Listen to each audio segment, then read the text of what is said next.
Guys, in this video I'm going to show you that how you can turn on or off your sensitivity content setting on X or Twitter app.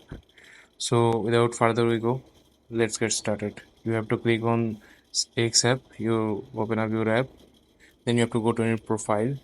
Please make sure you watch the full video and leave a like on this video if this is worked. After clicking on your profile, what you need to do is click on settings and support option.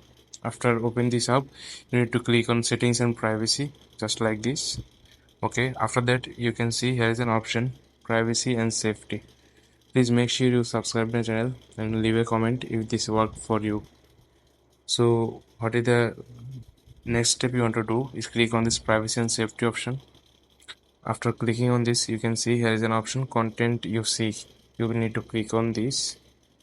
After clicking on this, you make sure this option is turned on, just like this, and display media that may contain sensitive content. You need to turn this on. After turning this on, the next step is click on search settings. Then you have to click on this option. After turning this off, you can see here is an option hide sensitive content. After turning this off, you can see now on all the sensitive content on X app.